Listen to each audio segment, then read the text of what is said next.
Muy buenas noches, bienvenidos a este desacuerdo. Esta semana hemos recibido varias noticias económicas. La primera, el riesgo país, que es la medición que compara el riesgo de los bonos soberanos de Bolivia respecto a los bonos de Estados Unidos, ha bajado de los 2.000 puntos que tenía en abril a 900 puntos en julio.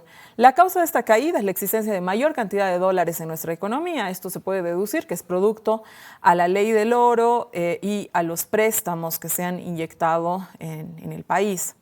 Lo segundo, el Banco Central ha informado que hemos pagado la mitad de los vencimientos de la deuda externa de este año, más de 700 millones de dólares, y con eso el país mantendría su solvencia crediticia. Lo tercero, el presidente Luis Arce se ha reunido por primera vez con los empresarios cruceños. Llegaron al acuerdo de formar comisiones para trabajar de forma conjunta en medidas para luchar contra el contrabando y facilitar las exportaciones. Esto es una buena noticia por dos razones, no solamente por las económicas y por los acuerdos, evidentemente, a los que se han llegado, sino también por razones políticas, porque esto definitivamente ayuda a descomprimir la presión que existe entre el gobierno central y Santa Cruz. La novedad ha sido definitivamente la declaración de las autoridades que el Banco Unión ya está dando líneas de crédito y haciendo transacciones en yuanes. Los yuanes también reciben el nombre de moneda del pueblo, es la moneda china. Se ha movilizado 270 millones de dólares con esa moneda. Esto puede ser el primer paso a la diversificación de las divisas que se manejan en este país. Se habla incluso de la llegada de un banco chino a Bolivia, de eso vamos a hablar más adelante. Lo que no se puede dejar de decir es lo siguiente: la situación económica mundial sigue siendo tremendamente complicada. Esta semana la Reserva Federal de los Estados Unidos ha subido nuevamente las tasas de interés. Esto significa que conseguir préstamos de los Estados Unidos cada vez se hace más caro, mientras suben los rendimientos de capital nacional y extranjero invertido en esa potencia. Eso vacía la economía mundial de dólares. De alguna forma se repatrian los dólares a los Estados Unidos, y de ahí la necesidad de los países del tercer mundo, como nosotros, de recurrir justamente a otro tipo de monedas, como es el caso de los yuanes. Otra amenaza internacional es el precio del petróleo, que ha vuelto a subir. Y está en $80 el barril, y algunos calculan que hasta fin de año el precio va a llegar a los $100. La causa del alza son las medidas que los países productores han tomado para controlar el mercado, la continuidad de la guerra entre Rusia y Ucrania y las previsiones de crecimiento de Estados Unidos y Europa. Si el petróleo sigue subiendo, la inflación puede volver a golpear los países del norte y entonces las tasas seguirían creciendo. Con eso vuelve el fantasma de la recesión. Eso profundizaría, obviamente, las dificultades de los países latinoamericanos que no producen petróleo o que, como Bolivia, no producen la suficiente cantidad de petróleo para solventar sus propias necesidades. Todos estos hechos que han sucedido, que han sido noticia esta semana, nos han llevado a preparar este programa que después de muchas semanas pone nuevamente en el centro de nuestra conversación a la economía. Quédese con nosotros, sean bienvenidos a este desacuerdo.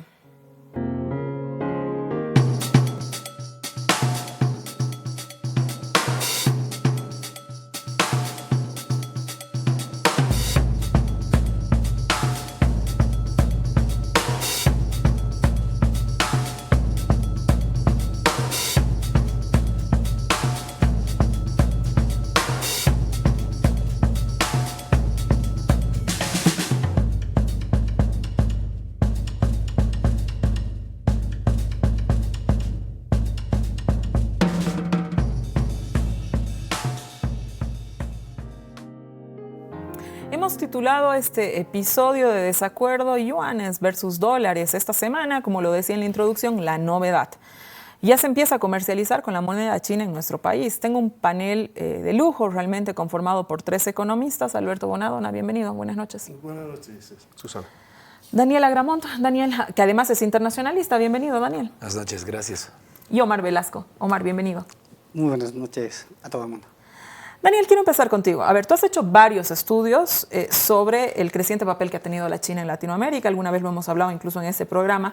Cuéntanos sobre el peso del yuan en la región ahora. ¿Qué que los dólares están de alguna forma repatriando a los Estados Unidos, están fluyendo al norte, ¿no es cierto? Tengo entendido que los yuanes ya se están utilizando en otras economías de Latinoamérica, Brasil, México, Argentina, algunas otras naciones que ya han estado mirando, digamos, al gigante chino, esta vez no solamente para el comercio, sino también para la moneda. Gracias. Bueno, lo primero, el contexto antes de entrar al regional un poco al mundial. La China como gran potencia industrial manufacturera, la gran tenedora de dólares, porque le vende a todo el mundo y es el principal socio de Estados Unidos también. Cada año, cada mes sigue acumulando más dólares porque tiene una balanza positiva y las transacciones que realiza luego China con el mundo, con la mayoría de los países, también son en dólares, incluso los préstamos, ¿no? Nosotros parte de eso. Muy poco lo que llegó, préstamos, inversiones salen de China, es en dólares.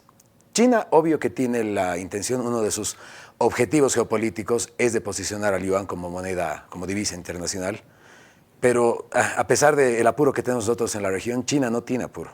China lo está haciendo de esta manera muy lenta, porque es de gran interés también para China mantener el dólar, tiene las reservas, tiene los bonos del tesoro, y Estados Unidos es el principal comprador de China.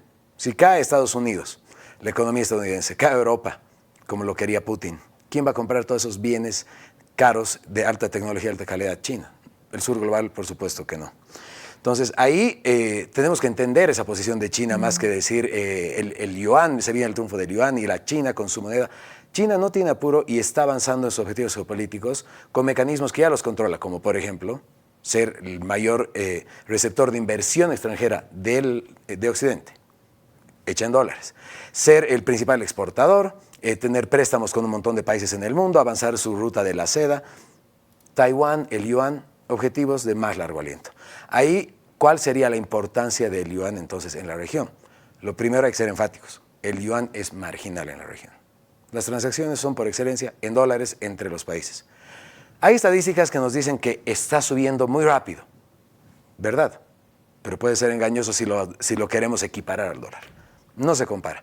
Ahora sí han comenzado a tener muchas más transacciones los países del mundo con yuan, más que nada en el Asia. Esto sí es un gran avance geopolítico que ha tenido China. India, que es un competidor de la China, no quería entrar a hacer las transacciones en yuanes con Rusia. Pero Rusia está ahora con las sanciones de Occidente y la India tiene mucho interés en comprar ese petróleo que tiene la India, que tiene Rusia para venderle. Terminó por ceder ante esto y está haciendo las transacciones en yuan. Ha sido un avance grandísimo porque la India no tiene necesidad de reservas. Pakistán, que sí estaba con problemas de reservas, ya ingresó en este comercio con yuanes. Buenas noticias para China. Pero ahora en la región, Argentina y Brasil, que ya están comenzando con estas transacciones, lo que hay que ser claros es que son muy pequeñas, principalmente para comerciar con China. Para los demás países se sigue usando el dólar y eso es algo que para nosotros tenemos que tomar en cuenta. Si es que queremos los yuanes, para China muy bien, si no, ¿para qué más? Estadísticas hablan, las estadísticas nos dicen inversión extranjera, comercio internacional de la región, como era tu pregunta, esto había en dólares. Sí, Daniel, es súper importante lo que nos acabas de decir, pero China es el principal vendedor de productos de Bolivia, ¿no es cierto? Sí. Le vende 1.500 millones de dólares al año.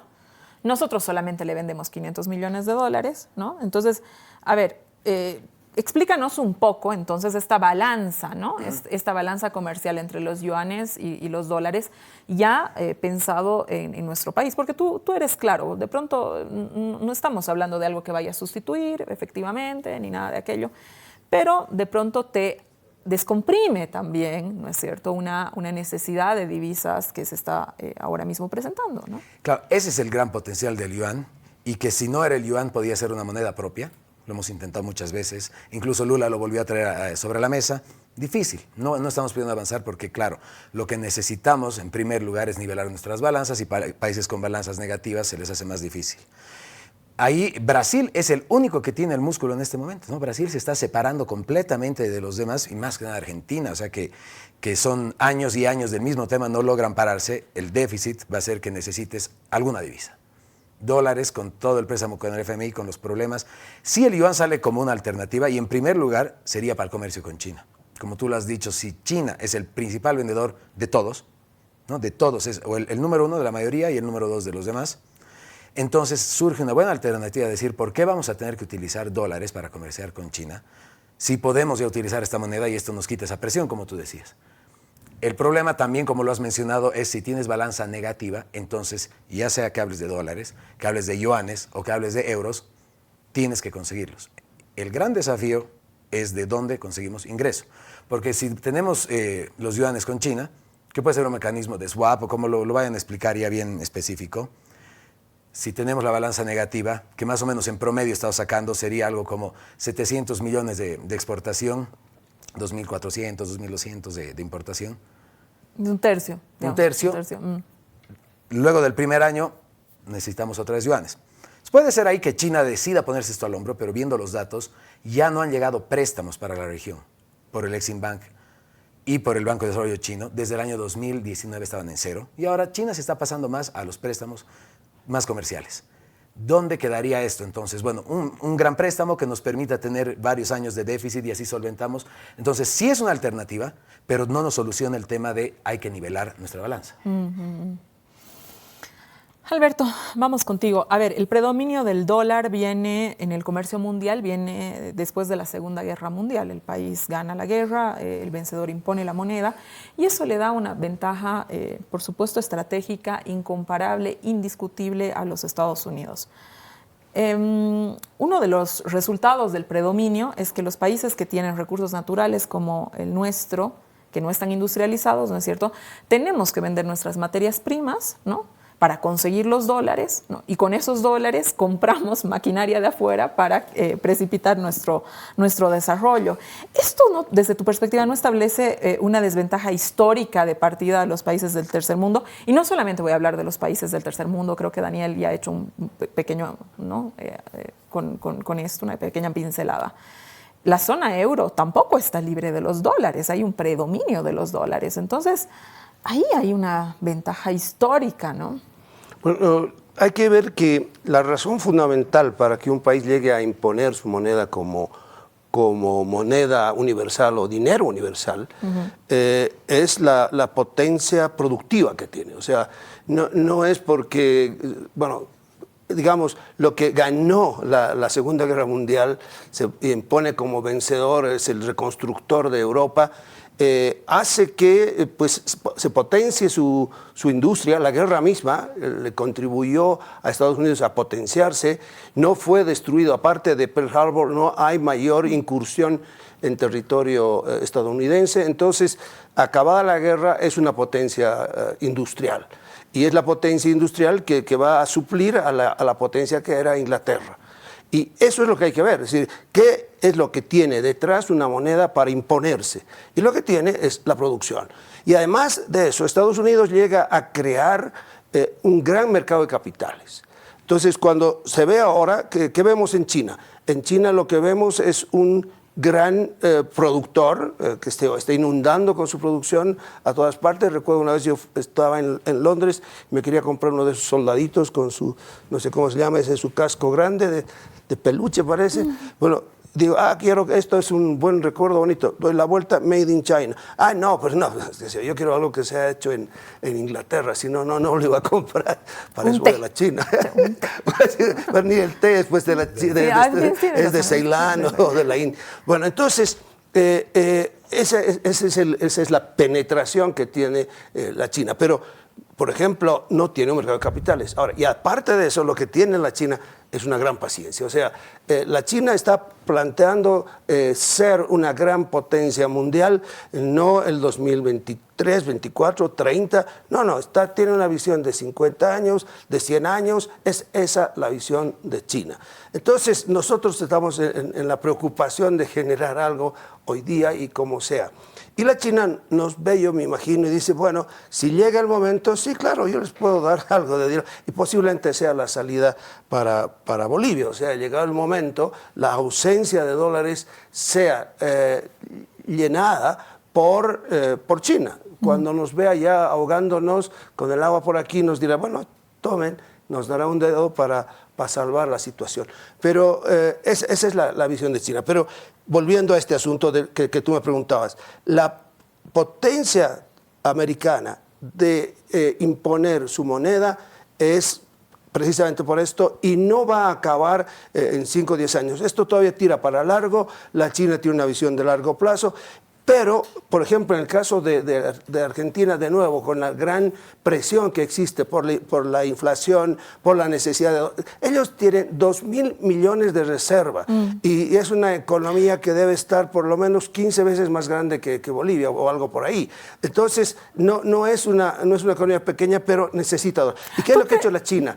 La China le ha dado un swap de 18.000 millones de dólares que, bueno, con eso están actuando con la China, pero claro, tiene mayor su deuda, ¿no es cierto? Claro.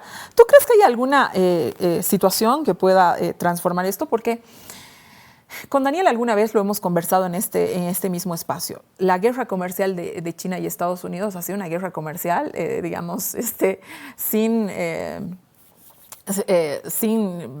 no sé, han utilizado todos los mecanismos posibles. Y eso evidentemente no se ve con la moneda, se explica por lo que ustedes nos están diciendo, ¿no? Entonces, digamos que, lo decía Daniel, el préstamo de yuanes, los bancos chinos no te prestan en yuanes, te prestan en dólares, ¿no es cierto? Tienen una gran reserva de dólares. Desde tu perspectiva, Alberto, y ahí utilizando un poco factores históricos de pronto, ¿qué podría hacer que esta cuestión de alguna forma cambie, ¿no? al momento actual? Tú dices, bueno, de pronto te doy, te tiro unos cuantos yuanes. Que parece, ¿no?, que ya lo he hecho, porque si no, ¿cómo tendría el Banco Unión yuanes? Sí, ¿no? sí, claro, pero digamos... Pues tienen que importarse, eso viene en avión. ¿Tú crees que haya algo que pueda hacer que cambie, digamos, esta situación? ¿El interés de China, por ejemplo? No, el interés de China sin duda está puesto en el litio en este momento, pero con gran paciencia. O sea, los desesperados somos nosotros, los bolivianos, bueno, América Latina en general, y en el África están igual desesperados, y en el Asia también los países más pequeños. Bueno, y ahí, bueno, China va a echar unas cuantas monedas y nosotros nos vamos a desesperar por agarrarlas. Pero ellos se van a esperar y posible ahí que buscando la mejor ventaja respecto al litio. Alguna vez, no recuerdo quién decía, bueno, llegado el momento nos vamos a dar cuenta que entre el imperialismo norteamericano y el chino hay cierta tendencia despótica por parte de la China que no se ha tenido en el imperialismo norteamericano. Entonces, bueno, esas son las situaciones. Y si tú comparas el comercio, por ejemplo, con la India ha sido más grande el comercio el año pasado que con la China. Nosotros le hemos vendido valor más o menos en oro de 2.500 millones de dólares. En cambio a la China solo le hemos vendido 740 millones de productos y muy poco oro. Bueno, pero y podríamos tener mejor uso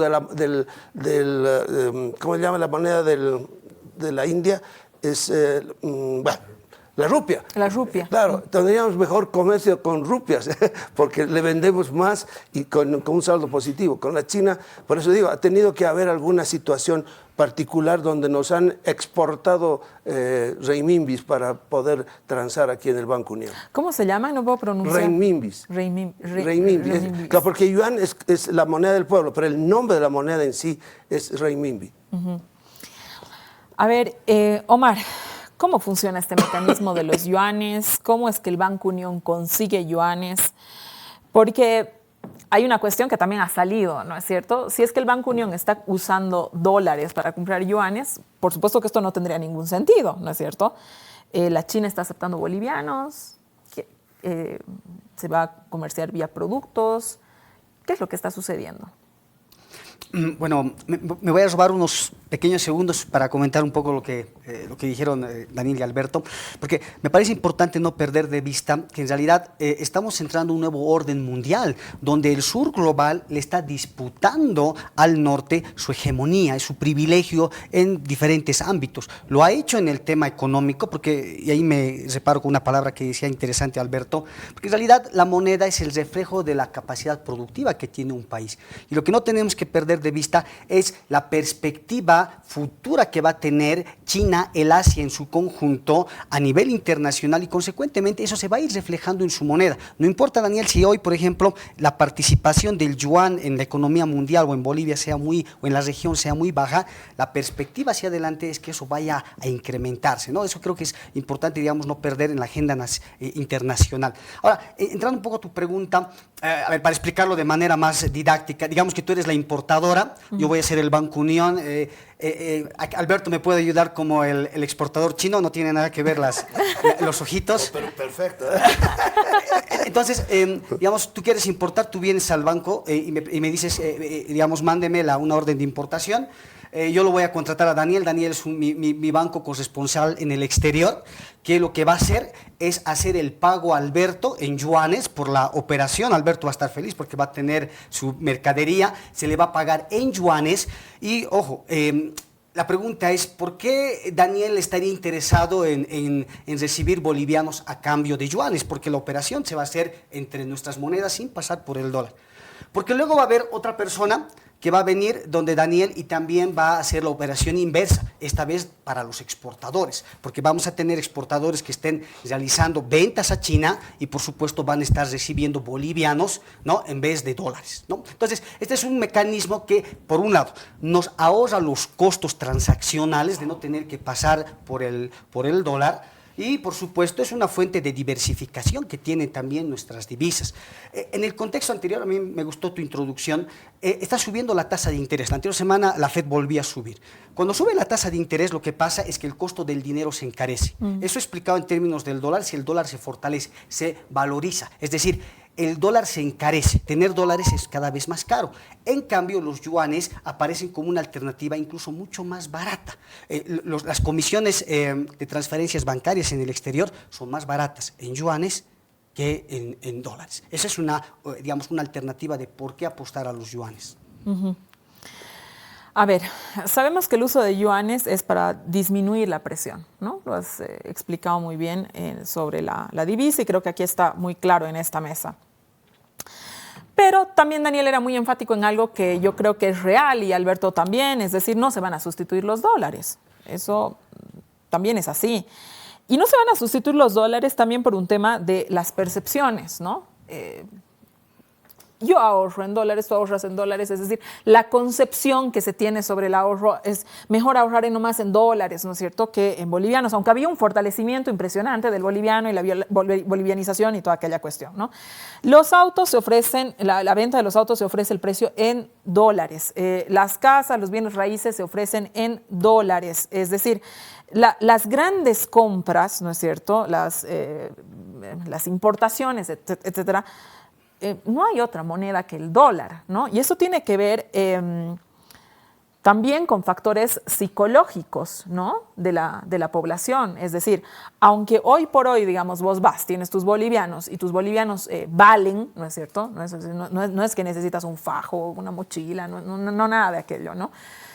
Tu boliviano vale, es decir, no, pero inmediatamente hay un factor psicológico que hace que nosotros busquemos el dólar, ¿no?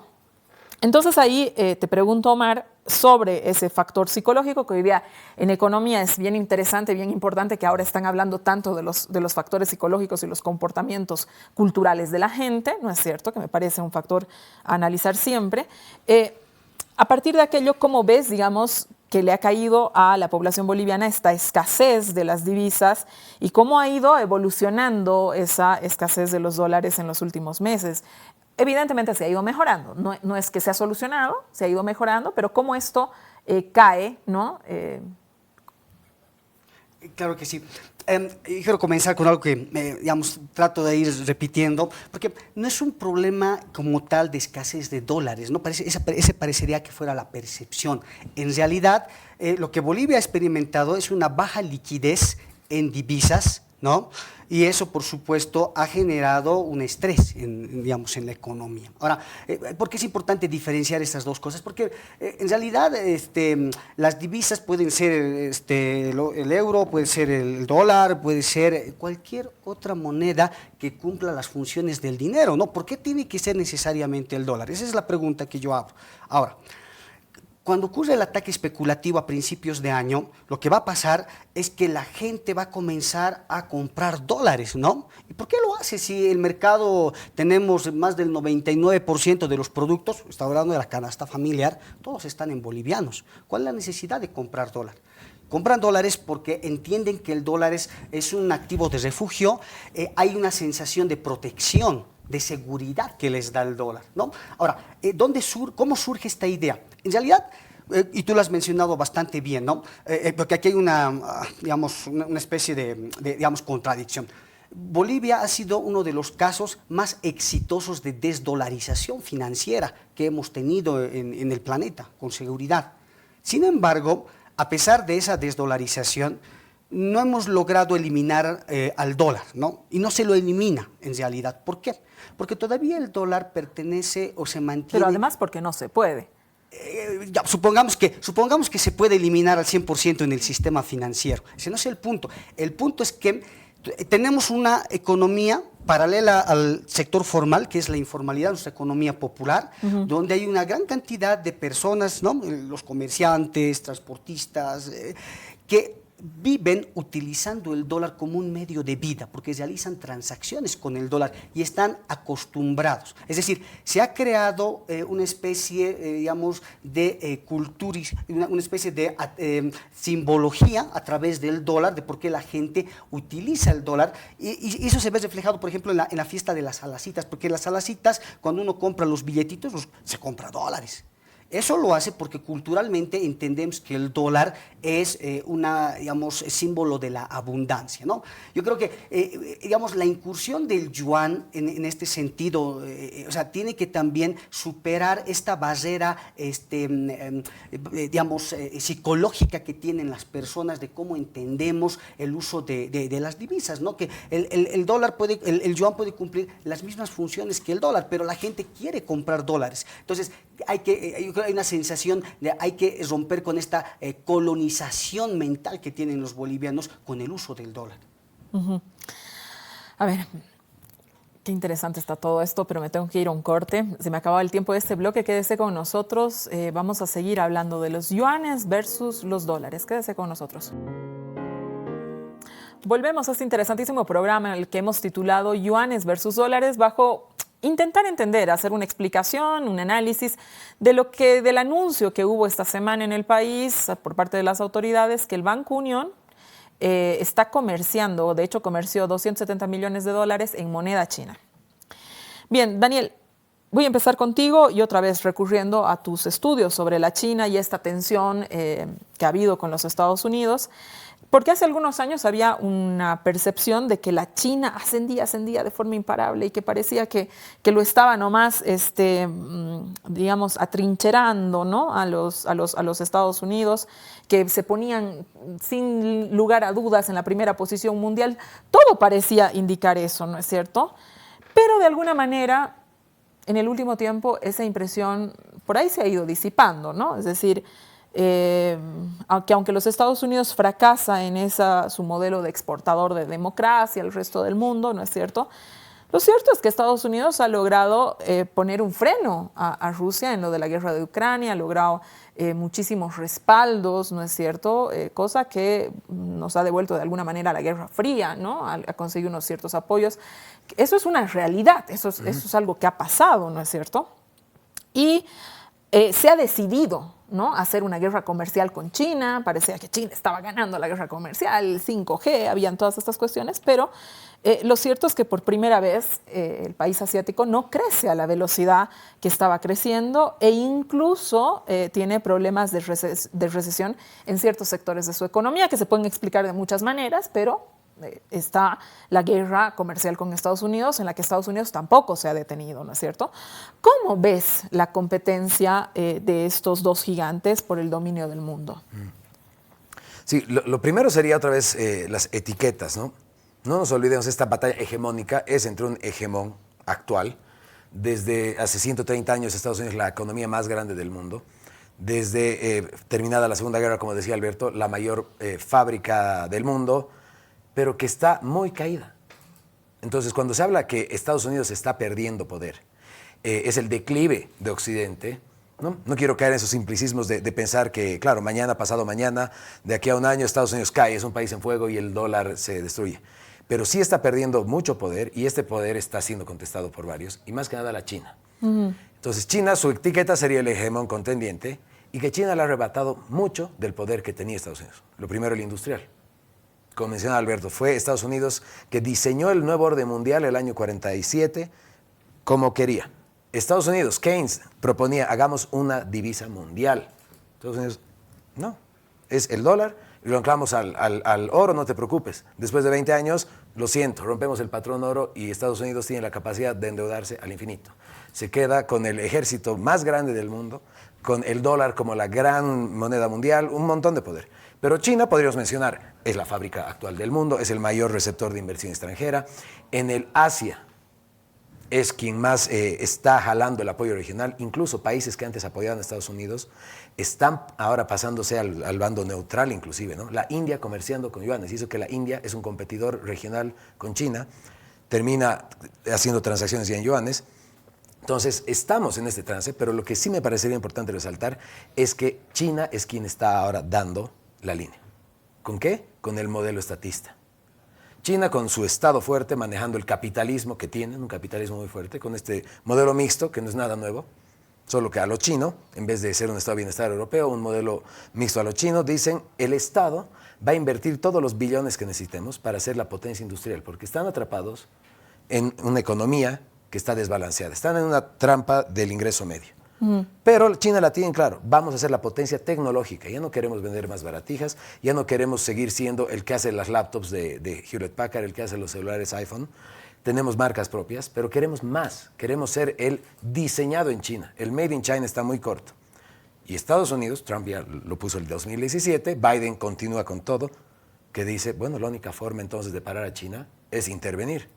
Y ahora es el Estado quien va a intervenir y también ahora Estados Unidos y Europa quieren invertir billones en tecnología, en infraestructura, solo que para ellos es algo bastante nuevo. ¿A quién le vas a regalar esos billones? En cambio, China la tiene clara, dicen, a esta empresa le doy y todos los demás callados. Huawei va a desarrollar 5G, aquí están los billones que haya que dar y listo. ¿Cómo va a ser en Occidente? Una pregunta, este modelo más económico liberal, ¿por qué estás dando este dinero a ciertas empresas? Pero sí ya se ha avanzado. El 5G y los microchips, demostrado. Te puedo quitar la nacionalidad estadounidense si es que ingenieros de high-tech trabajan en estos sectores. Te voy a prohibir el ingreso de ciertos productos, prohibición de exportación. Es el retorno del Estado, es la política industrial ahora, pero ¿por qué? Porque ya no es solo a través del mercado podemos comerciar todos. Ahora el objetivo es parar a China.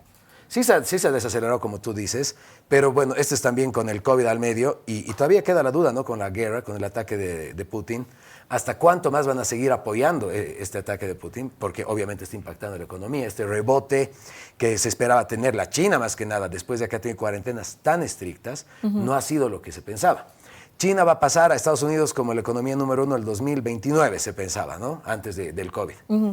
Ahora con esta desaceleración no va a pasar, pero sí, nuevamente, como decíamos con Alberto, no tiene apuro. Entonces China, que no llega a pasar en tamaño, es el gran dragón. Es dueño de cuántas patentes, high-tech, ahora ya no está pensando solo a futuro, es dueño de las tierras raras y además el gran socio, ¿no? Cuando hablamos del sur global, es bien fácil decir China es parte del sur global, es como la mosca que se sube en el buey y le dice aramos.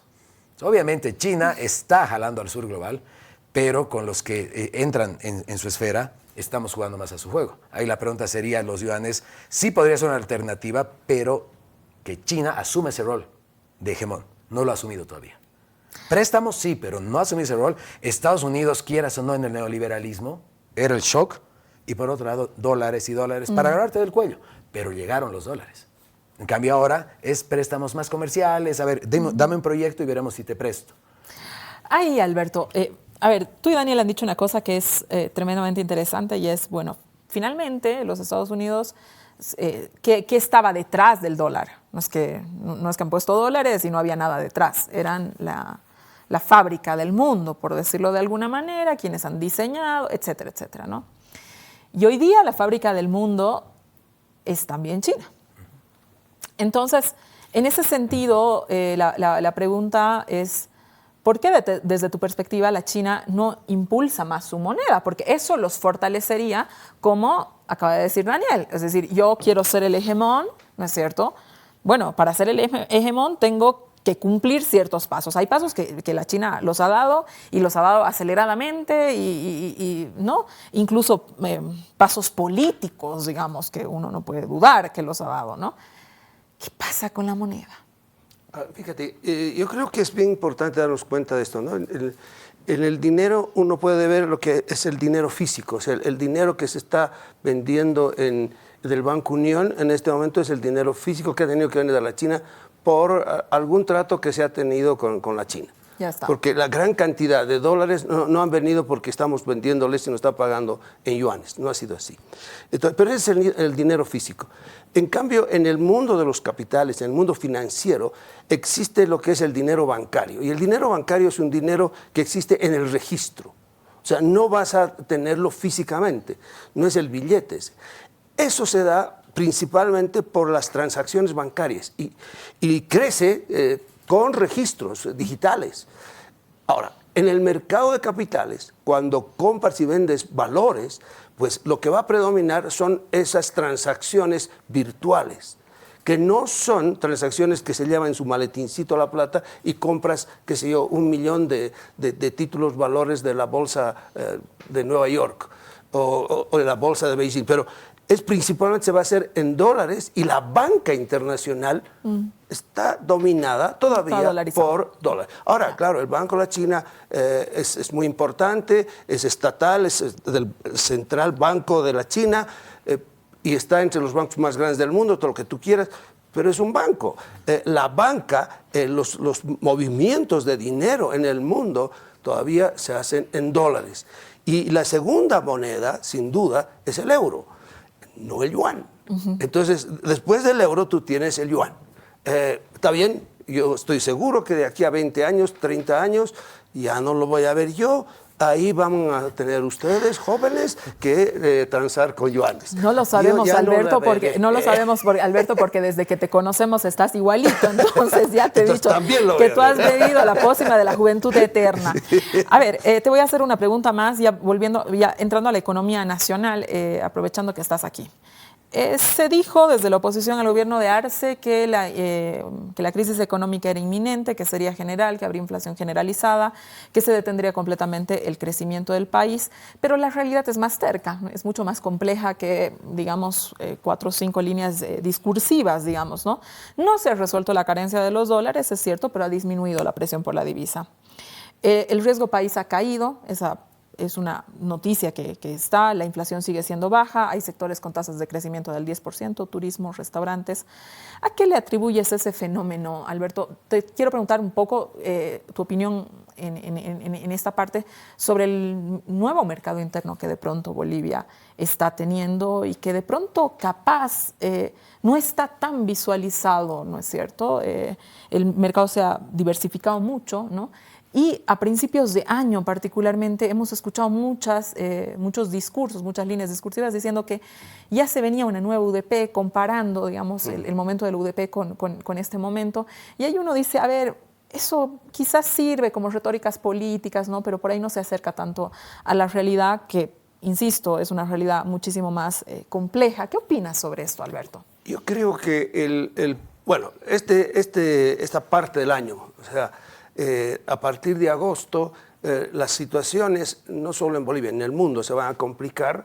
Creo que va a haber una presión de nuevo a que suban los precios. Nuestra inflación es posible que no se genere internamente, sino va a ser una inflación importada literalmente, ¿no? Como dicen ahora los jóvenes. Y es que compramos cosas de fuera en gran cantidad y están subiendo de precio. Entonces, que el dentífrico no vale lo mismo. La harina en bolsa no vale igual. Ha habido muchos precios de fuera que han subido de precio, están subiendo. Y además, los importadores, tanto formales como informales, contrabandistas, están comprando dólares a mayor precio para poder hacer esa compra de fuera. Eso va a presionar indudablemente a nuestros precios. Ahora, a mí me gusta mucho el punto que has tocado, porque es algo que perdemos de vista. Si algo ha crecido fruto del gran auge de las materias primas en Bolivia, ha sido el mercado interno.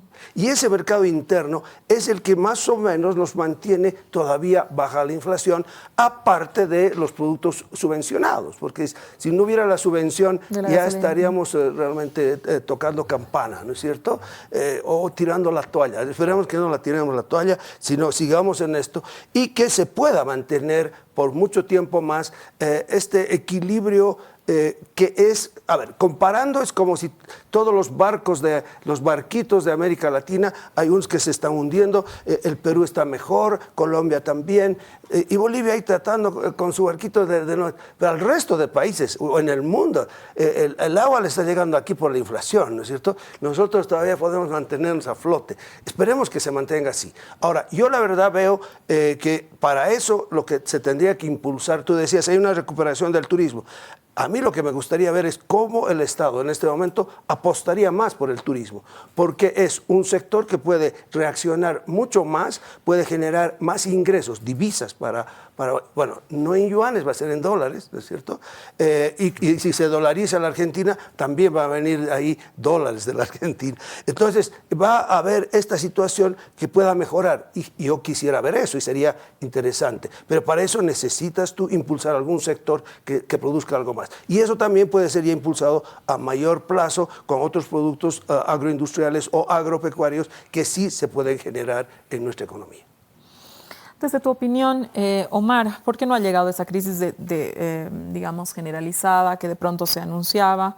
Se hablaba hace, no mucho, 3 meses atrás tal vez, ¿no? De que ya estábamos a punto de tocar el fondo, de tocar campanas, como dice Alberto, ¿no es cierto? ¿Por qué no ha llegado eso?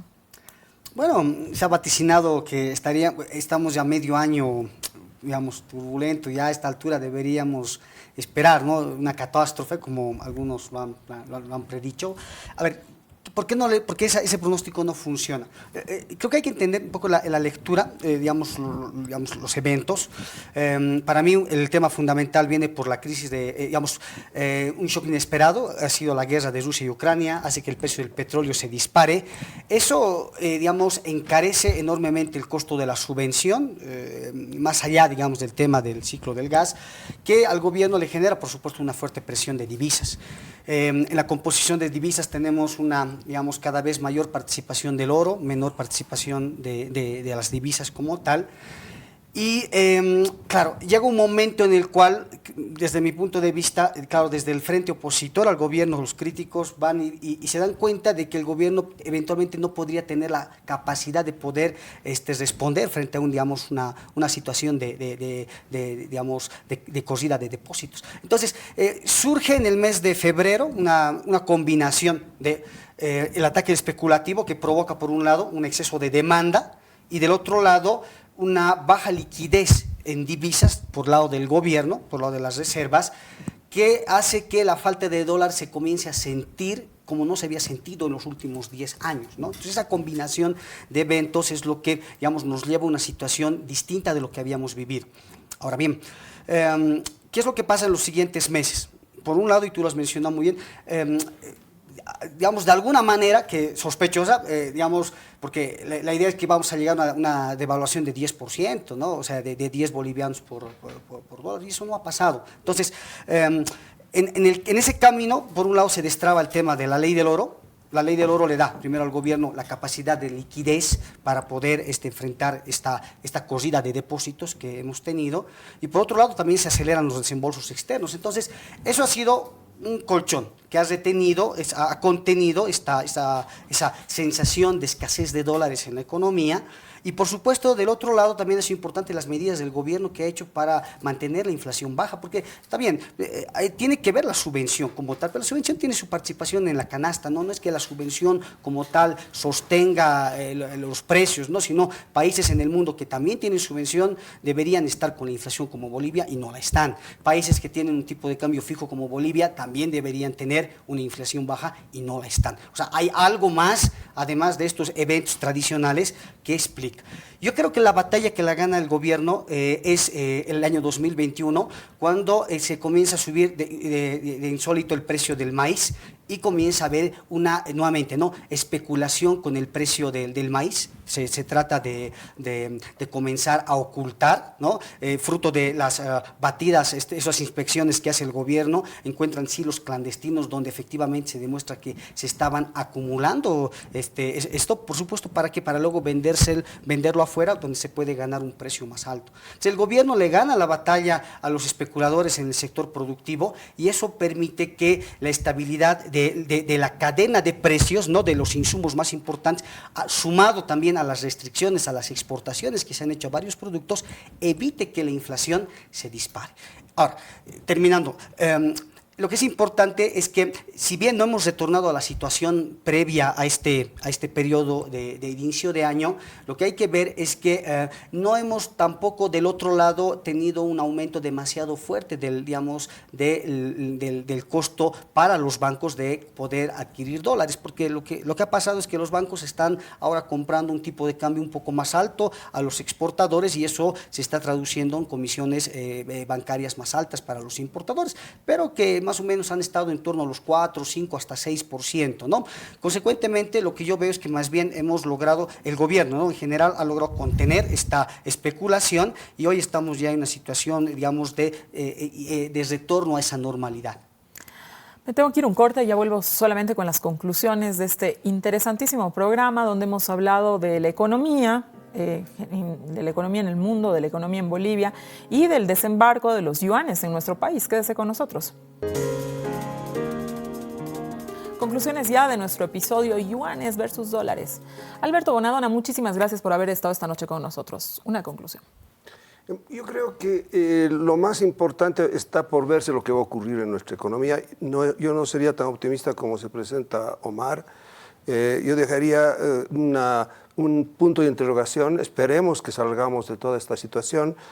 Creo que existirían posibilidades, si es que se destaparan los oídos de los gobernantes, haciendo caso, por ejemplo, a lo que ha planteado Caínco. Creo que hay un planteamiento ahí de producción conjunta, de una alianza público-privada que creo que sería muy favorable para este momento. Y me parece que eso sí daría la base material necesaria para no llegar a tomar medidas solamente monetarias, como por ejemplo pues una devaluación, que a mí me parecería desastrosa para la mayoría de la gente aquí en Bolivia. Así es. Daniel. El título del programa que nos convoca, Yuanes versus dólares, ¿no?, que el ascenso del yuan puede ser una muy buena noticia para China, así lento como está sucediendo en el Asia, pero no es para Bolivia. Nosotros no somos China. Entonces, dólares o yuan, la conclusión para mí sería, Bolivia tiene que encontrar la forma de incrementar su ingreso, de dar la vuelta a estos déficits que tiene, como lo hemos tenido cuando estábamos pasando por el superciclo. Porque de lo contrario estaríamos esperando que China asuma este rol global y que las finanzas no es uno de sus fuertes, pero que China decida hacer algo fuerte, y ahí el yuan se pone como una opción para cooperar con nosotros, pero sería para nosotros estirar la mano, sería esperar teniendo déficit con China, pero también déficit con el resto de países. Entonces solo pensar o dólar o yuan, no, la solución es tenemos que encontrar una fuente de ingreso, así como las reservas llegaron a 14.000 millones con la economía del gas, y luego comenzaron a bajar. Entonces nos dice, sí, esto es estructural, no hablemos tanto del yuan como es alternativa, sino alternativa para comerciar con China, con los países que quieran ser parte de esto, y así diversificamos totalmente, pero que no nos quite del big picture de diversificar nuestras fuentes de ingreso. Bien, esa sí que es una recomendación así, ¿no? Súper, parece una mamá, Daniel, hablando, ¿no? Realmente, sí, a ver, lo puedes hacer así, pero mira la foto más grande. Está muy bien, Daniel. Omar. El avance del yuan es al mismo tiempo el retroceso del dólar.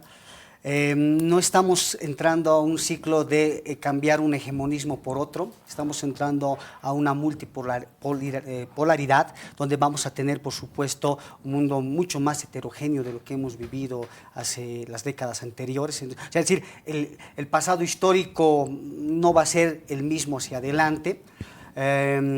Del otro lado, lo que es importante entender es cómo Bolivia puede aprovechar esta internacionalización del yuan, ¿no?, como una agenda propia, donde lo que tiene que buscar es mercados. China no solamente nos tiene que dar una moneda, nos tiene que dar la apertura para poder exportar más, y eso, por supuesto, ayudar a corregir la balanza deficitaria que tenemos. Tenemos que generar mayor inversión extranjera directa con los chinos. y por supuesto tenemos que también diversificar nuestra cartera de créditos que está concentrada. En ese sentido, China nos abre, digamos, es un abanico de oportunidades hacia adelante donde los bolivianos tenemos que ser lo más astutos para ver cómo podemos ingresar. No descartaría que en el tiempo estemos vendiendo litio en yuanes, porque es parte del comercio internacional. Muchas gracias. Gracias a los tres por haber estado esta noche conmigo. Tres economistas muy renombrados en nuestro país nos han acompañado esta noche. Creo que es interesante, el desembarco del yuan en Bolivia está dando muchísimo que hablar, esto que puede representar una oportunidad para el crecimiento de China en su hegemonía global, tiene que representar también una oportunidad para Bolivia, que evidentemente ha bajado la presión de la divisa, ha bajado la presión de los dólares, no se ha solucionado plenamente, pero efectivamente ha bajado.